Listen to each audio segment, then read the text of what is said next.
सुरक्षा के लिए बहुत महत्वपूर्ण आज के कार्यक्रम में मेरे साथ मंच पर उपस्थित कर्नाटक के सम्माननीय मुख्यमंत्री श्रीमान बसवराज बोम्मई जी, गृह मंत्री कर्नाटक श्री अरगा ज्ञानेंद्र जी,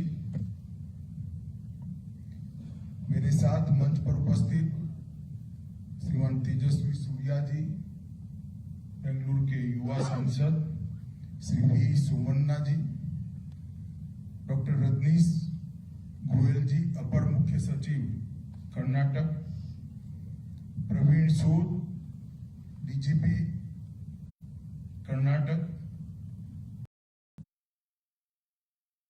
श्री प्रताप रेड्डी, पुलिस आयुक्त बेंगलुरु, आज के इस कार्यक्रम में उपस्थित सभी महानुभाव, आप सभी को नमस्कार।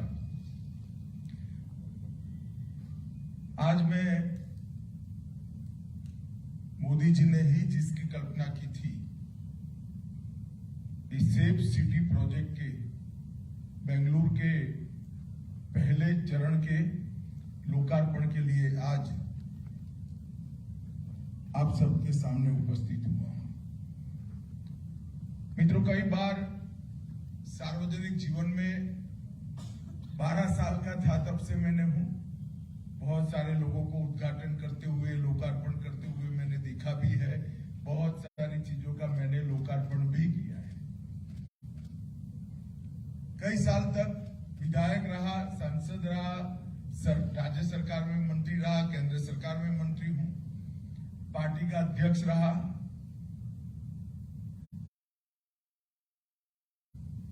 तो चलते चलते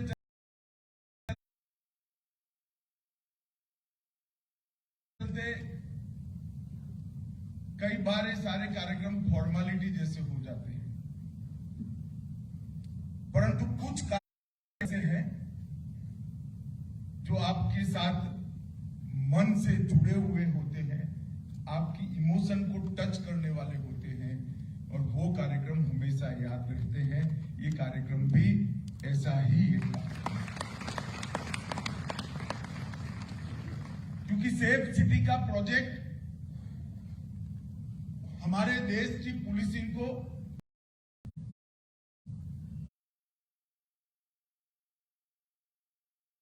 आने वाली समय की चुनौतियों के साथ इसका मुकाबला करने के लिए सुसज्ज करने का प्रोजेक्ट।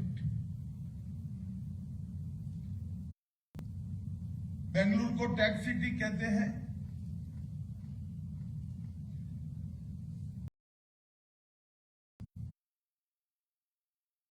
तो यहां पर क्रिमिनल टैक्स से भी होते हैं, और बेंगलुरु पुलिस को अगर इससे 2 कदम आगे रहना है तो उनके पास कोई चारा नहीं है। उनके साथ उत्तम से उत्तम साधन उपलब्ध होने चाहिए, अच्छे से अच्छे एनालिसिस करने वाले सॉफ्टवेयर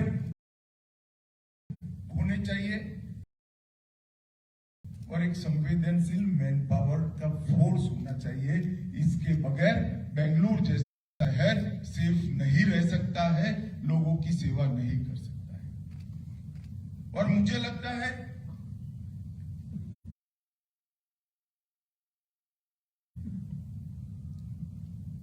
कि बेंगलुरु सिटी पुलिस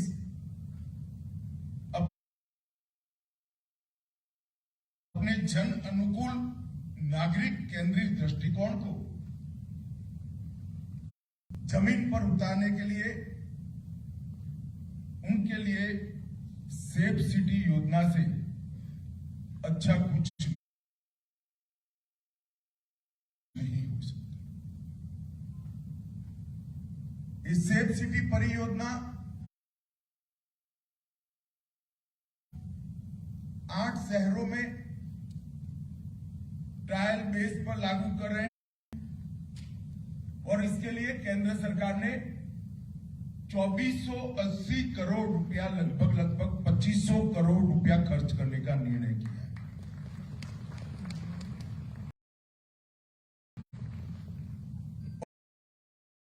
और वो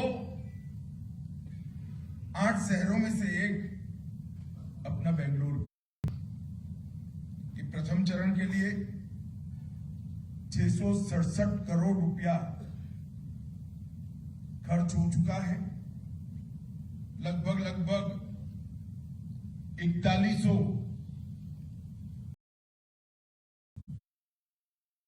कैमरा लग चुके हैं।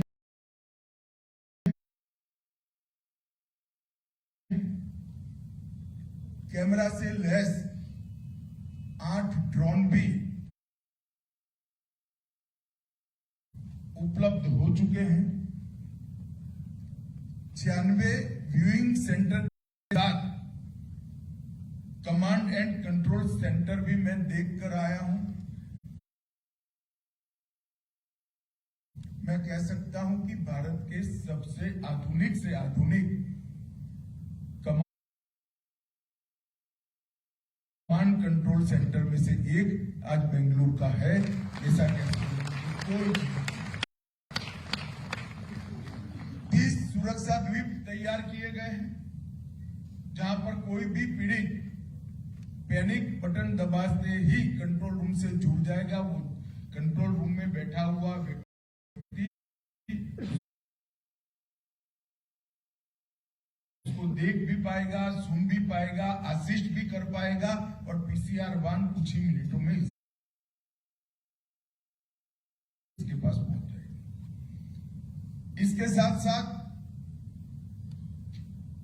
मोबाइल फोरेंसिक वाहन भी अब काम कर रही है, जुड़ जाएगी।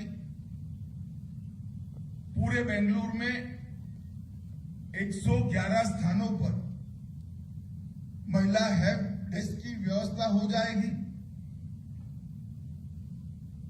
इसके साथ ही रानी चेन्नम्मा टीमों की तैनाती की गई है। और ये आपके सीपी जो है वो कुछ उधार नहीं रखते। मैं प्रेजेंटेशन देख रहा था, मैंने उनको कहा कि भाई फोर्स तो बना ली, मगर ट्रेनिंग का क्या? तुरंत लिंक में गए और शारीरिक ट्रेनिंग भी बता दी और उनको संवेदनशील बनाने की भी ट्रेनिंग का मुझे हिस्सा बता दिया। तो मुझे बहुत आनंद है, क्योंकि कितना भी फिट पुलिस बैन न हो, कितनी भी फिट पुलिस टीम क्यों न हो, मगर संवेदनशीलता नहीं है तो वो लोगों की सेवा कभी नहीं कर सकते हैं। क्योंकि सेवा करने का भाव संवेदनशीलता से ही उत्पन्न होता है। और बेंगलुरु पुलिस ने एक काम भी किया है। 224 फोर व्हीलर, 448 टू व्हीलर और ये सारों को इंटीग्रेट कर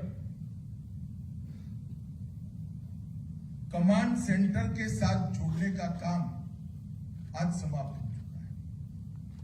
मैंने उनको पूछा कि भाई तो आप देखते रहेंगे, आगे क्या? तो ढेर सारे एनालिसिस करने वाले सॉफ्टवेयर को भी इसके अंदर जोड़ा गया है। मैंने 2-4 क्वेरियां भी की। सारी क्वेरी को उन्होंने मुझे वहीं पर बता दिया कि किस तरह से फर्जी नंबर प्लेट है तो भी आइडेंटिफाई हो जाएगा, किस तरह से गुनहगार है तो भी आइडेंटिफाई हो जाएगा, और किस तरह से अलग प्रकार का चोरी का व्हीकल है, चोरी किया हुआ व्हीकल है, वो भी आइडेंटिफाई हो जाएगा और उसको पकड़ने की पूरी व्यवस्था है। ढेर सारी सुविधाओं को एक साथ जोड़कर ये integrated command and control station बनाया गया है, सेंटर बनाया गया है। और आज इसके साथ साथ 112 नए होइसला वाहनों को भी जोड़ा गया। और अभी मुख्यमंत्री जी और मैं इसका लोकार्पण भी कर आए और 112 को बहुत अच्छे तरीके से मोदी जी की जो कल्पना है इसको जमीन पर उतारने वाले राज्यों में से कर्नाटक एक राज्य है। लगभग 31 जिले कमांड केंद्र के साथ 112 के साथ जुड़ गए। तो बहुत बड़ी उपलब्धि।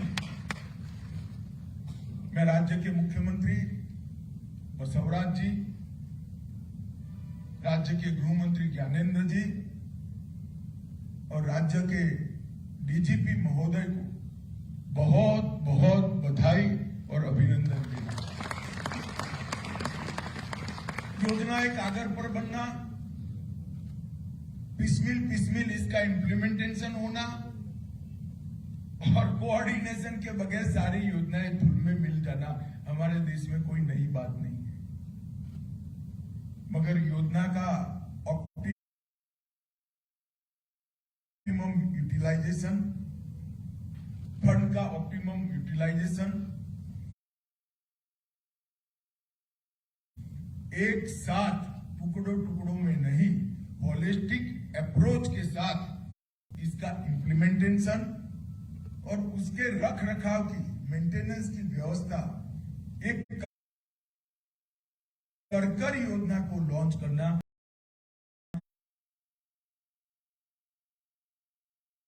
ये बहुत बड़ी बात है। और आज बेंगलुरु पुलिस ने, कर्नाटक पुलिस ने ये तीनों चीजों को कर सेफ सिटी प्रोजेक्ट को करने का काम किया। मित्रों, मैं यहां आया हूं तब इस देश के सारे पुलिस के अंदर अपनी सेवा दे रहे सारे कर्मचारी अधिकारियों को मैं एक बात कहना चाहता हूं कि लखनऊ में हमारा वार्षिक डीजीपी कॉन्फ्रेंस था। उसमें प्रधानमंत्री मोदी जी ने एक पुलिस टेक्नोलॉजी मिशन की स्थापना की। ये पुलिस टेक्नोलॉजी मिशन आने वाले 20 साल तक टेक्नोलॉजी की दृष्टि से किस किस प्रकार की चुनौतियां आएगी, वो सारी चुनौतियों का अभ्यास कर अभी से पुलिस को अच्छी टेक्नोलॉजी से लैस करने का काम करेगा। अभी तो करेगा ही करेगा, परंतु इसका 20 साल का एक रोड मैप तैयार किया जाएगा। उसका 5-5 साल के 4 और रोड मैप तैयार हो गए और ईयरली इसका मॉनिटरिंग होगा। और ये सारी व्यवस्था के आधार पर पुलिस टेक्नोलॉजी से लैस हो, टेक्नोलॉजी को समझे, उसको उपयोग में लाए, पुलिस कर्मियों को टेक्नोलॉजी से प्रशिक्षित करे, क्राइम को रोकने के लिए टेक्नोलॉजी की एप्लीकेशन को जमीन पर उतारे, नागरिकों को न्याय दिलाने के अंदर टेक्नोलॉजी का उपयोग हो और अपराधियों को सजा दिलाने के प्रतिशत के अंदर बहुत बड़ी वृद्धि की जाए।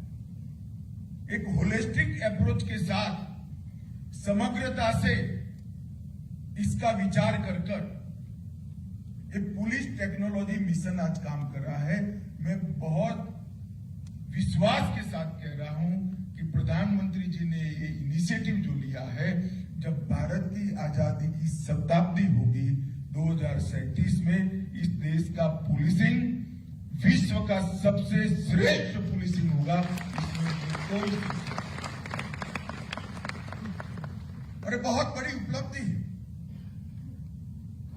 मित्रों, पुलिस के सामने अनेक प्रकार की चुनौतियां हैं और बेंगलोर जैसे शहर में तो ढेर सारी चुनौतियां होती हैं। इसलिए रीच के साथ स्पीड को भी मेंटेन करना होता है। अगर आपकी पहुंच, आपकी रीच भी नहीं है तो भी पुलिसिंग फेल हो जाएगा और स्पीड भी नहीं है तो भी पुलिसिंग फेल हो जाएगा। आपकी रीच और स्पीड दोनों को मेंटेन करना है तो टेक्नोलॉजी के अलावे हमारे पास कोई उपाय नहीं। चुनौतियां अनेक प्रकार की हैं। कुछ शहर की होती है, कुछ राज्य की होती है, कुछ क्षेत्र की होती है, कुछ राष्ट्रीय स्तर पर होती है और कुछ अंतर्राष्ट्रीय स्तर पर की चुनौतियों को भी सामना करना, क्योंकि आज सोशल मीडिया की गति कोई नहीं रोक सकता। आपको लगेगा कि हमारा तो बहुत छोटा सा क्षेत्र सागर किनारे से टच करता है, हमें क्या अंतर्राष्ट्रीय चुनौतियां आएगी। नारकोटिक्स यहां पर भी आ सकता है, जाली नोट यहां पर भी आ सकते हैं, और जो छोटा सा भी सागर किनारा है वहां से भी किसी भी प्रकार की मुसीबत आ सकती है। रेडिकलाइजेशन ऑनलाइन करना बहुत सरल है, उसको भी काउंटर करना है, इसका तोड़ भी निकालना है और उसको सख्ती के साथ निपटना भी है। और अगर ये करना है तो प्रिवेंटिव और प्रोएक्टिव अप्रोच के बगैर ये हो नहीं सकता। प्रिवेंटिव और प्रोएक्टिव अप्रोच के साथ साथ टेक्नोलॉजी की दृष्टि से भी हमें आगे जाना पड़ेगा। मोदी सरकार ने इसमें ढेर सारे इनिशिएटिव लिए। साइबर अपराधों की रियल टाइम रिपोर्टिंग, फॉरेंसिक प्रयोगशालाओं का राष्ट्रीय नेटवर्क, एफएसएल यूनिवर्सिटी में पढ़े हुए फॉरेंसिक साइंस के ज्ञाता विद्यार्थियों की फौज खड़ी करना, सैकड़ों हैकेथॉन के माध्यम से सारी चुनौतियों का जवाब ढूंढना, साइबर हाइजीन सुनिश्चित करना, साइबर जागरूकता को हरेक युवा तक पहुंचाना, ये सारी चैलेंजेस को इसका जवाब ढूंढने के लिए 2017 में केंद्र सरकार के इनिशिएटिव से एक साइबर और सूचना सुरक्षा प्रभाग बना गया। CIS के नाम से ये प्रभाग आज काम कर रहा है। और फिर ढेर सारे इनिशिएटिव, मेरे 3.5 साल के अनुभव में मैं कह सकता हूं कि शायद ही किसी सरकार ने आंतरिक सुरक्षा की चुनौतियों को सामना करने के लिए इतने सारे इनिशिएटिव लिए हुए। एक साइबर समन्वय केंद्र हमने बनाया है, जिसके तहत I4C के नाम से पॉपुलर है, जिसके तहत 7 इंस्टीट्यूशन, 7 प्लेटफॉर्म लॉन्च किए गए। National cyber crime threat analytic unit, national cyber crime reporting portal, national cyber crime forensic laboratory, national cyber crime training centre, joint cyber crime investigation task force, cyber crime ecosystem management unit और national cyber crime research and innovation centre. ये 7 platform एक साथ coordination से काम करते हैं और I4C को कंप्लीट करते हैं। आप सभी यहां बैठे हैं, ज्यादातर हमें जो चीज नहीं हुई है वो ही दिखाई पड़ती है। देश में क्या अच्छा हुआ है वो ना जानने की हमें फुर्सत है, ना जानने की उत्सुकता है। मगर मेरा तो ड्यूटी है कि मैं आपको बताऊं कि दुनिया में कुछ अच्छा भी होता है भाई, और अब इस देश में बहुत कुछ अच्छा होता है मोदी जी के प्रधानमंत्री बनने के बाद। एक CCTNS नेटवर्क बना है। CCTNS नेटवर्क ने इस देश के 16,477 पुलिस थानों को ऑनलाइन जोड़ने का काम कर दिया है। और देश के 99.9% पुलिस स्टेशन आज ऑनलाइन हो गए। जो 0.01% है वो पुलिस स्टेशन है जहां कनेक्टिविटी नहीं। बाकी सारे पुलिस स्टेशनों को कनेक्ट करने का काम आज समाप्त हो गया है। सीसीटीएनएस डेटाबेस में अब तक 30 करोड़ पुलिस का रिकॉर्ड 30 करोड़ रिकॉर्ड आज सीसीटीएनएस पर ऑनलाइन उपलब्ध है। सीसीटीएनएस का उपयोग कर नागरिक सेवाएं जो दी जाती है उसमें अब तक 12.82 करोड़ कंप्लेंट्स मिले हैं और उसमें से 12.35 करोड़ कंप्लेंट का जवाब और निस्तारण हो चुका है। आप कल्पना कर सकते हैं 12.82 करोड़ कंप्लेंट्स ऑनलाइन आए हैं और उसमें से 12 करोड़ 35 लाख का निस्तारण हो चुका है। आपको होगा कि भी सीसीटीएनएस बनाने से क्या फायदा? ढेर सारे फायदे, बहुत मैं डिटेल में जाना नहीं चाहता, परंतु इतना कहना चाहता हूं कि पहले पासपोर्ट वेरिफिकेशन एक फॉर्मेलिटी थी। मैं सुरक्षा की दृष्टि से कहता हूं, नागरिक सेवा की दृष्टि से बाद में बताऊं, क्योंकि होता क्या था, पासपोर्ट ऑफिसर आपके थाने को भेजता था कि भाई फला व्यक्ति पासपोर्ट की डिमांड किया है, उस पर कोई एफआईआर है या नहीं है, और थानेदार साहब लिख देते थे कि नहीं हमारे थाने में कोई एफआईआर नहीं है, मगर पास वाले थाने में हुई है तो इसका कोई हिसाब किताब नहीं था और उसको पासपोर्ट मिल जाता था। अब मुझे बताइए वेरिफिकेशन का कोई फायदा है? और नागरिक सुविधा की दृष्टि से बताता हूं, आपको पुलिस स्टेशन में जाना पड़ता था, जवाब लिखवाना पड़ता था, हवलदार साहब कहेंगे आज नहीं भाई परसों आओ, आज जरा बड़े साहब आए, हमारा इंस्पेक्शन है, वगैरह वगैरह वगैरह। अब ऑनलाइन आपकी एप्लीकेशन पासपोर्ट ऑफिसर पुलिस थाने में भेजता है। देश भर के 16,000 के ज्यादा पुलिस थानों में आपके नाम का सर्च कर एनओसी वो 3 ही घंटे में पासपोर्ट ऑफिस में भेज सकता है।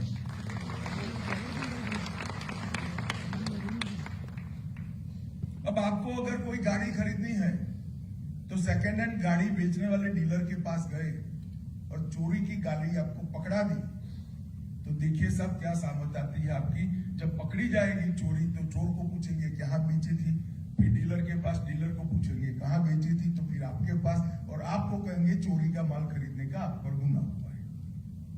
होता है या नहीं होता है? अब नहीं हो सकता, क्योंकि आप जैसे नंबर ऑनलाइन डाल दीजिए तो आप देख पाओगे कि ये गाड़ी चोरी की है या नहीं है, 2 मिनट में आपको जवाब मिल जाएगा।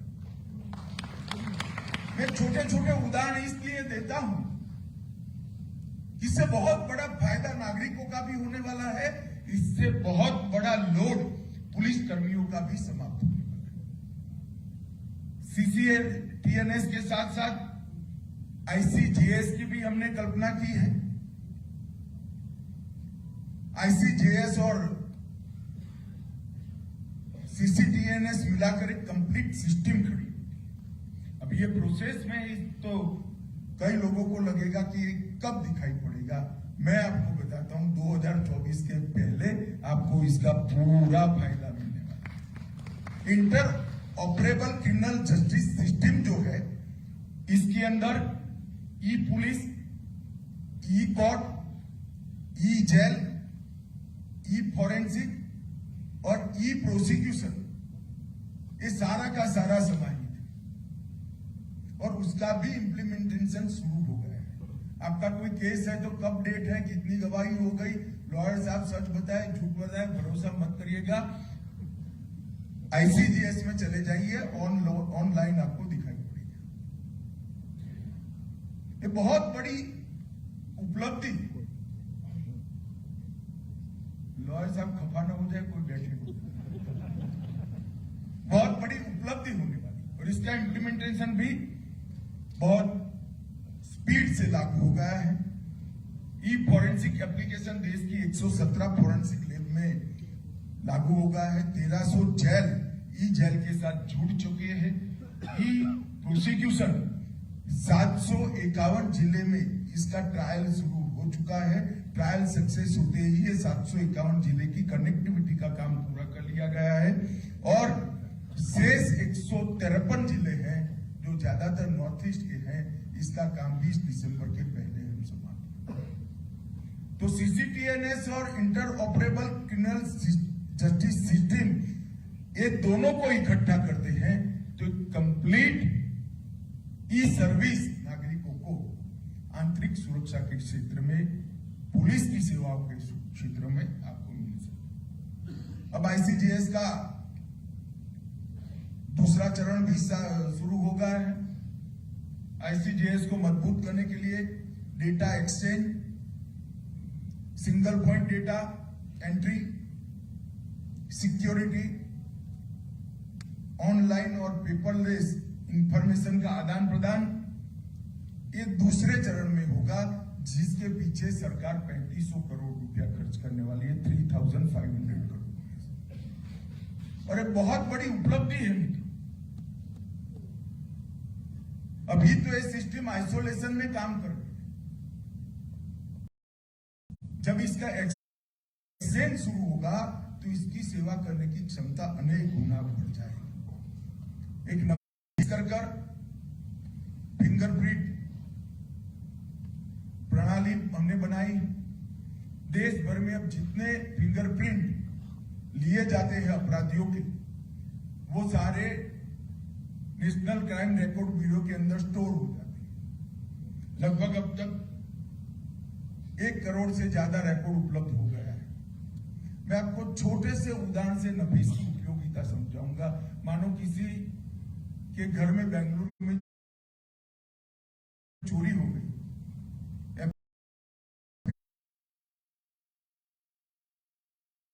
एफएसएल वाले आए, फिंगरप्रिंट लिया। अभी क्या स्थिति है? फिंगरप्रिंट के आधार पर पुलिस को पहले व्यक्ति को पकड़ना है, फिर फिंगरप्रिंट मैच करना है और फिर इसको सजा करानी है। अगर ये फिंगरप्रिंट मिल गई, वो नफीस में डाल देगा अपने थाने से, 30 सेकंड के अंदर ये फिंगरप्रिंट किसकी है वो उसको मालूम पड़ जाएगा। तो फिर तो उसको पकड़कर ले आना है और कुछ नहीं करना है। तो जेल में जितने फिंगरप्रिंट देश भर की जेल में है, जितने थाने हैं, जितने कोर्ट में है, वो सभी को नफीस के अंदर ये 2 साल के अंदर हम डाल देंगे।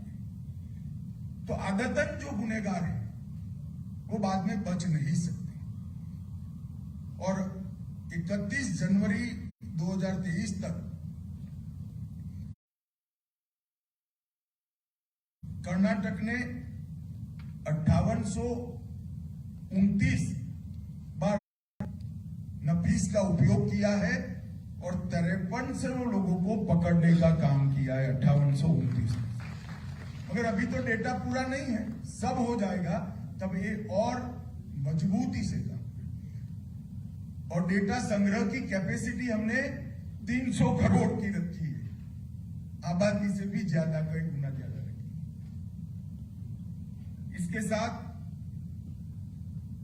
महिलाओं के साथ अपराध के लिए, जो अपराधी महिलाओं की सुरक्षा से छेड़खानी करते हैं, investigation tracking system for sexual offence, एक बड़ा प्लेटफॉर्म हमने बनाया है। मैं इतना ही कहना चाहता हूं, इसकी उपयोगिता कैसी है। 2018 में इसके उपयोग में वृद्धि दर 43% थी और 23 में इसकी वृद्धि दर 60% रही। इसके अलावा ढेर सारे हमने इनिशिएटिव लिए हैं। एक 1930 साइबर फ्रॉड के लिए है। वहां फोन करते ही 30 सेकंड के अंदर इसका मोबाइल भी सीज हो जाता है, कार्ड आपका स्वैप चोरी हो गया है तो कार्ड भी स्वीप हो जाएगा और पैसा इसके बैंक अकाउंट में फ्रीज हो जाता है। 1930 centre for missing of exploited children, इसकी भी बहुत बड़ा उपयोग हुआ है। ढेर सारे बच्चे कुंभ के अंदर जो बिछड़ गए थे उसको प्राप्त करने का काम, क्योंकि अब आधार सबका बना है तो आधार के अंदर इसकी फिंगरप्रिंट होती है, इससे हमने ढूंढने का काम किया। तो पुलिस थाने में बच्चा था, माँ बाप कहीं और ढूंढ रहे थे, दोनों का मिलान कर ढेर सारे बच्चों को अपने माँ बाप के साथ पहुंचाने का काम हमने किया है। और CFSL हैदराबाद में राष्ट्रीय साइबर फोरेंसिक प्रयोगशाला हमने राष्ट्र को समर्पित कर चुके हैं। साइबर दोस्त बनाया गया है, नेशनल फोरेंसिक साइंस यूनिवर्सिटी बनाया गया है। साइबर हाइजीन को बढ़ावा देने के लिए मंत्रालय और प्रदेशों के द्वारा इंप्लीमेंटेशन के लिए ईयरली प्रोग्राम हम तैयार कर रहे हैं। और ये सारी सुविधाएं 2-3 साल में बनी, मगर इसके शुरुआती परिणाम बहुत अच्छे मिले और ढेर सारे इसका उपयोग भी हुआ है। मैं बहुत ज्यादा आपका समय लेना नहीं चाहता है उपलब्धियों को बताकर, परंतु मैं विश्वास से कह सकता हूं कि ट्रेनिंग का काम भी हम ऑनलाइन कर रहे हैं, फॉरेंसिक को भी ऑनलाइन लाने का काम कर रहे हैं। मित्रों, आज जो शुरुआत सेफ सिटी प्रोजेक्ट की बेंगलोर की हुई है, इसके जब सभी चरण समाप्त हो जाएंगे तो मैं आपको विश्वास दिलाता हूं कि बेंगलोर इस सेफ सिटी सच अर्थ में बनेगा, इसमें कोई शंका आपको नहीं। और ढेर सारे शहरों को सेफ सिटी प्रोजेक्ट के तहत लेकर चरणबद्ध तरीके से पूरे देश की अर्बन पुलिसिंग को एक प्रकार से नया आयाम देने का हमारा काम, हमारी योजना है। और मोदी जी का आग्रह है कि टेक्नोलॉजी का उपयोग संवेदनशीलता के साथ हो। जब सॉफ्टवेयर बने तब गरीब से गरीब व्यक्ति जिसकी कोई रीच नहीं है, ऐसी व्यक्ति को भी वो सॉफ्टवेयर पहुंचना चाहिए। उसकी रीच नहीं है मगर सॉफ्टवेयर की रीच उस तक हो जाए, इस प्रकार की व्यवस्था करनी चाहिए। और मोदी जी के दिए हुए मंत्र के आधार पर ही गृह मंत्रालय आगे बढ़ रहा है। मित्रों, आज मैं यहां आया हूं तब प्रधानमंत्री जी ने बेंगलुरु के लिए ढेर सारे काम किए हैं। NIA का एक ऑफिस बेंगलुरु में खोला गया, हमारे MP साहब पीछे पड़ गए थे मगर अब खुल गया है। कठोरता के साथ PFI पर बैन लगाया गया है। अब किसी की हिम्मत नहीं है कर्नाटक की शांति के अंदर खलल डाल सके।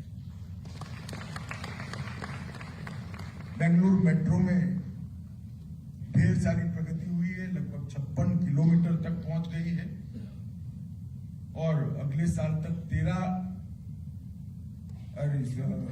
तक 100 किलोमीटर तक पहुंच जाएगी और अब तक 13,000 करोड़ रुपए इस पर खर्च हो चुका है। बेंगलुरु की उपनगरीय रेल 15,800 करोड़ इसके लिए आवंटित किए गए हैं और ये 40 वर्षों से पेंडिंग प्रोजेक्ट जो सरदार मनमोहन सिंह के वक्त यहां से भेजा गया था, मोदी जी ने इसको 40 महीने में पूरा करने का वादा बेंगलुरु के लोगों से किया है। आप समझिए स्पीड और स्केल क्या। 10 लेन बेंगलुरु मैसूर एक्सप्रेसवे लगभग 8,000 करोड़ की लागत आएगी। 17,000 करोड़ की लागत से 4 लेन और 6 लेन जैसा ट्रैफिक जहां इस प्रकार का बनाया है। बेंगलुरु चेन्नई एक्सप्रेसवे 31,000 करोड़ की लागत से Bengaluru Hyderabad expressway, Bengaluru Chennai Mysore high speed rail corridor और 2,000 करोड़ की लागत से बेंगलुरु उत्तर ग्रामीण और मांड्या में नेशनल हाईवे 275 NH का निर्माण शुरू करना है। इसके साथ साथ जो फायदा बेंगलुरु को अलग अलग नीतियों का हुआ है वो भी मैं जरूर बताना चाहूंगा। 100 से अधिक यूनिकॉर्न स्टार्टअप हमारे पास है, इसमें से 40 अकेले बेंगलुरु में। आप कल्पना कर सकते हैं $1 अरब से ज्यादा ये 40 स्टार्टअप की संपत्ति। अगर मोदी जी ने स्टार्टअप को बढ़ावा देने के लिए स्टार्टअप इंडिया पॉलिसी न लाए होते तो बच्चे करते अपने तरीके से, मगर शायद इतनी स्पीड से न बढ़ पाते। इसका सबसे बड़ा फायदा किसी को हुआ है तो बेंगलुरु में हुआ है, बेंगलुरु को हुआ है। स्पेस सेक्टर में बेंगलुरु की आज हिस्सेदारी 25% है और स्पेस के सेक्टर को अब प्राइवेट उद्योग वालों के लिए भी खोलने का काम मोदी जी ने कर दिया है। इसके लिए पॉलिसी, इसका सबसे बड़ा बेनिफिट अगर किसी को होने वाला है तो बेंगलुरु को। FDI में कर्नाटक देश में पहले स्थान पर है। मैं तो मुंबई जी को अभिनंदन देना चाहूंगा कि 2,72,000 करोड़ रुपए का निवेश अकेले कर्नाटक ने चुका है। देश में अगर 100 डिफेंस एयरक्राफ्ट बनते हैं तो उसमें से 75 बेंगलुरु में। कुछ लोग कहते हैं कि तो हमारे समय में कारखाना आपके समय में हुआ था, मगर मिलिट्री का एक्सपेंशन आप 10 साल में एक आने का नहीं कर पाए थे। ये मोदी जी ने किया है और आत्मनिर्भर इस क्षेत्र में भारत को बनाने का काम प्रधानमंत्री जी ने। बेंगलुरु के पास तुमकुर में HAL का नया हेलीकॉप्टर का फैक्ट्री भी मोदी जी ने लोकार्पण किया। मैं तो सिर्फ बेंगलुरु की बात कर रहा हूं, कर्नाटक के लिए भी ढेर सारा करा है। आज एक बहुत बड़ी सौगात मोदी जी की मैं आप लोगों के लिए लेकर आया हूं। सेफ सिटी के पहले चरण का आज लोकार्पण हुआ है। मैं बेंगलुरु के CP और DGP को बहुत बहुत बधाई देना चाहता हूं, क्योंकि ये पूरा प्रोजेक्ट मेक इन इंडिया है, 100% स्वदेशी है। इसमें फॉरेन की एक भी चीज का उपयोग नहीं। अच्छे से अच्छी टेक्नोलॉजी है और 100% स्वदेशी। ये दोनों चीजों का होना हमारा देश कितनी गति के साथ, कितनी स्पीड के साथ आगे बढ़ रहा है, इसका एक उदाहरण है। आज बेंगलुरु वासियों को भी बहुत बहुत शुभकामनाएं और बधाई देता हूं। और इसके स्पीडी इंप्लीमेंटेशन के लिए मुख्यमंत्री जी और गृह मंत्री जी ने जो पेन लिया है, इसको मैं जानता हूं। जब भी हम फॉलोअप करते थे, दौड़ धूप तो होती थी, मगर परिणाम भी मिलता था। अंततोगत्वा आज ये स्वप्न साकार होने जा रहा है। सभी को बहुत बहुत शुभकामनाएं। वंदे मातरम।